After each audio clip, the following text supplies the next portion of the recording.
el punto inicial no coincide con el punto final. Pero si yo vuelvo desde mi punto final hacia el punto inicial, en una transformación reversible, puedo demostrar que tanto el sistema como el medio quedan exactamente en las mismas condiciones y no hay ningún tipo de modificación. Es como si esa transformación nunca se hubiera producido. Entonces, un ciclo reversible está compuesto por transformaciones reversibles. Todas esas transformaciones son reversibles, las dos isotermas y las dos adiabatas. Acá tenemos la forma de producir este trabajo, que como les decía es un movimiento alternativo, es decir, entregamos una determinada cantidad de calor, como consecuencia de esa cantidad de calor intercambiada, se produce una expansión, estamos en esta transformación, y lo hacemos a temperatura constante, porque a la temperatura de la fuente. Fíjense que algo muy particular es que estamos produciendo una transferencia de calor a una única temperatura, que es a la temperatura, porque la temperatura de la fuente es la misma que la temperatura del sistema. Pero hay una transferencia de calor. ¿Y cómo se produce? ¿Cómo es eso? No tendría por qué existir una transferencia de calor si los dos están a la misma temperatura. ¿Qué pasa? Entrega una determinada cantidad, y cuando hablamos de transformación reversible, hablamos de sucesivos estados de equilibrio. Es decir, que yo tengo que identificar cada uno de esos puntos por los cuales pasa la transformación con propiedades diferentes, porque van a ir cambiando. ¿Qué es lo que pasa? Que entrego una determinada cantidad de calor infinitesimal. ¿Para qué? Para que justamente cuidar la reversibilidad del proceso, que son puntos en equilibrio infinitamente próximos unos a los otros. Pero conceptualmente estoy hablando de que para que se produzca una transformación tiene que haber un desequilibrio, si no, no hay transformación. Entonces, el motivo por el cual se produce la transformación es un desequilibrio infinitesimal.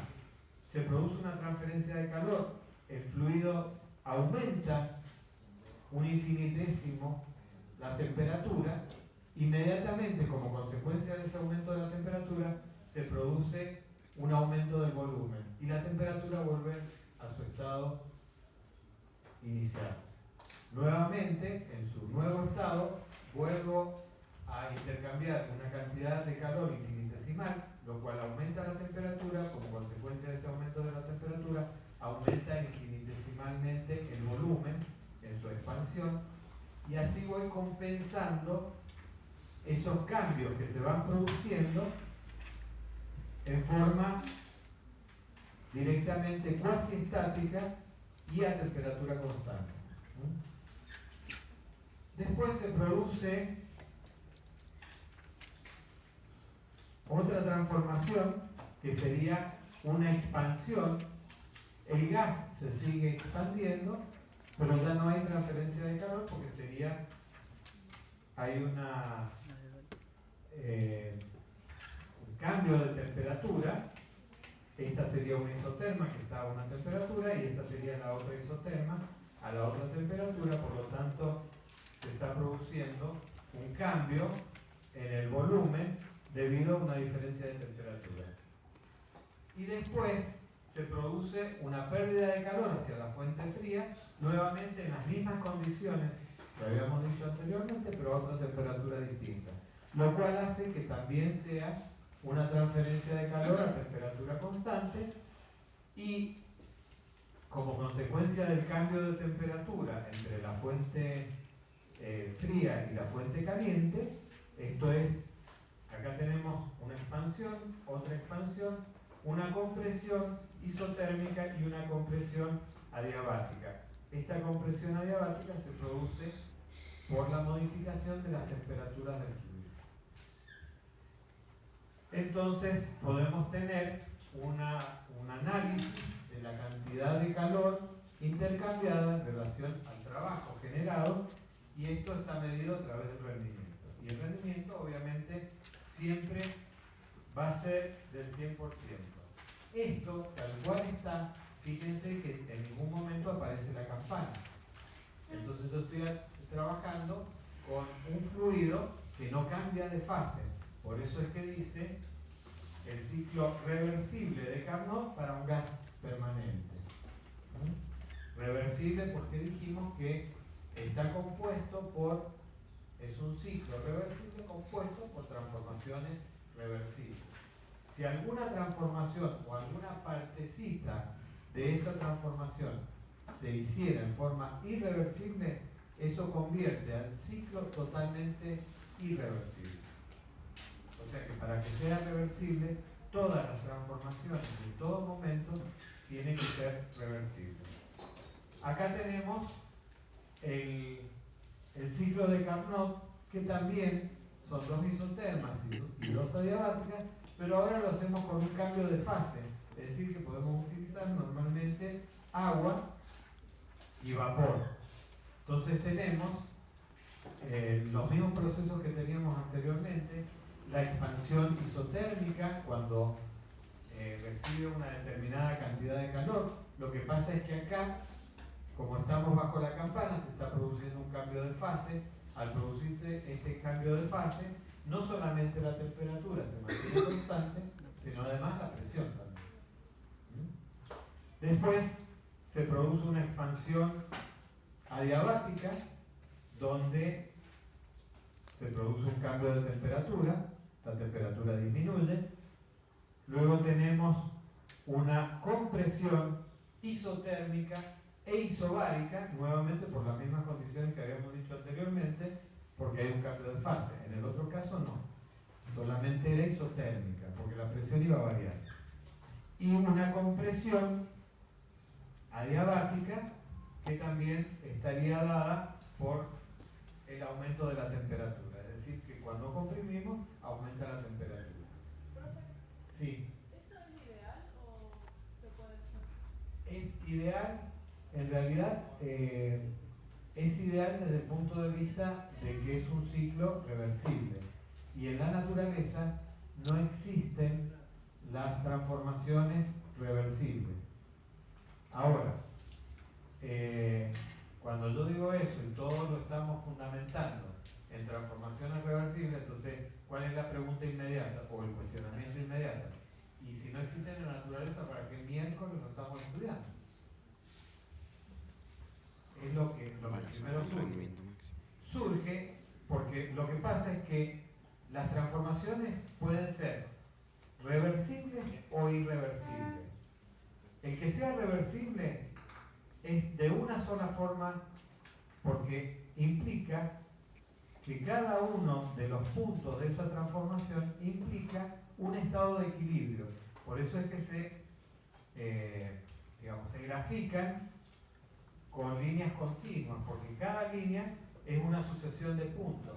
Y cada punto me está hablando de que es un estado diferente a una, en este caso de la presión y temperatura siempre es la misma, pero tiene volúmenes específicos diferentes y yo los puedo identificar perfectamente. Eso sería una transformación reversible. Una transformación irreversible puede ser de muchas formas diferentes. La irreversibilidad tiene que ver fundamentalmente con el gradiente que está produciendo el cambio. Es decir, si yo tengo una transferencia de calor entre dos fuentes, una a mayor temperatura y otra a menor temperatura, la irreversibilidad de esa transferencia de calor va a ser cada vez mayor a medida que yo tengo mayor diferencia de temperatura. A medida que aproximo esas diferencias de temperatura, me voy aproximando a una transformación cada vez más reversible, hasta que llego a la transformación totalmente reversible, que lo único que tengo como gradiente de temperatura es solamente un diferencial diferencial de temperaturas, que era lo que estaba explicando. Entonces, quiere decir que en la naturaleza pueden haber transformaciones muy irreversibles o transformaciones menos reversibles. Y yo puedo provocar transformaciones casi aproximándome a las transformaciones reversibles. Quiere decir que sería la transformación reversible. Si bien no existe en la naturaleza, es una transformación a la cual yo me puedo aproximar tratando, ya vamos a ver, de optimizar la energía que tengo disponible, ¿no? Entonces, es un ciclo ideal desde el punto de vista que en la naturaleza no existen los ciclos totalmente reversibles. Tiene la particularidad, este ciclo, que por las transformaciones que se producen, transformaciones isotérmicas y adiabáticas, el trabajo entregado por esa máquina, ¿a qué es proporcional?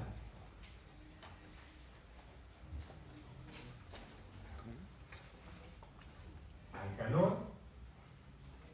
A la diferencia de temperatura. Va a estar gráficamente representado con el trabajo, por ese trabajo útil encerrado por ese ciclo. Sí. ¿Y esto qué me implica? Ese ciclo tal cual está, por las pendientes de las transformaciones, implica que es un trabajo neto útil muy pequeño. Que si yo utilizara otras transformaciones distintas, de ahí en más, que hay máquinas térmicas que responden a otras transformaciones que me permiten aumentar este trabajo neto entregado. Es decir, que a lo mejor puedo construir una máquina térmica ideal con el máximo rendimiento, como sería el de Carnot, siempre teniendo en cuenta el tema de la reversibilidad, pero ¿para qué me serviría? Y para dar a lo mejor un autito de juguete, porque la potencia que me podría producir es mínima en relación al tipo de transformaciones que estoy utilizando. Entonces, generalmente, no solamente me está interesando la cantidad, el rendimiento de la energía que estoy utilizando, sino que también la capacidad que tiene esa máquina térmica para producir un trabajo útil. A ver si termino. Bueno, les explico esto nada más. Esto, si bien tiene un desarrollo matemático que podría llegar a ser complejo, tenemos que la cantidad de calor, pero eso lo saben por las transformaciones, y si no lo saben lo van a tener que estudiar. Por las transformaciones isotérmicas, delta U es igual a 0, es una transformación isotérmica, entonces el calor es igual al trabajo, el trabajo es P diferencial de B, cuando integro me queda de esta manera. Esto es en la isoterma. En la adiabática era lo que les decía, que el calor es 0, el trabajo es igual a la variación de energía interna, y la variación de energía interna está en función del calor específico a volumen constante y la diferencia de temperatura. Como tengo esta isoterma y esta otra isoterma, esas dos isotermas tendrían la misma forma de expresarla, obviamente con distintas propiedades en cuanto a los volúmenes. Y después, las adiabáticas tendrían la misma expresión. Cuando yo reemplazo en la expresión del rendimiento el trabajo total entregado por ese ciclo en relación a la cantidad de energía recibida, reemplazo todos estos trabajos que los he desarrollado en cada una de las transformaciones en relación a Q1, y ¿qué es lo que me queda? Que el trabajo CD, este trabajo, es exactamente igual a este otro trabajo, por lo tanto se anula. Y me quedan los dos trabajos realizados por las isotermas. Cuando trabajamos, nos queda esta expresión, es decir, que el rendimiento de una máquina térmica depende exclusivamente de las temperaturas entre las cuales está funcionando. Es decir, una de las preguntas que nos hacíamos, ¿cuál sería el rendimiento de una máximo que podría llegar a tener una máquina térmica? La máquina de Carnot es una máquina ideal de máximo rendimiento, por lo tanto, con solo conocer las temperaturas entre las cuales funciona esa máquina térmica, podríamos obtener el rendimiento máximo obtenible cuando queremos producir trabajo a partir del calor. Y entonces, ¿qué nos está diciendo otra cosa? ¿Que la sustancia interviene o no interviene? No, podría ser aire, podría ser cualquier otra sustancia, que el rendimiento de Carnot es independiente de la sustancia, solamente depende de la diferencia de temperatura. Y es más, cuanto mayor sea la diferencia de temperatura existente, mayor va a ser el rendimiento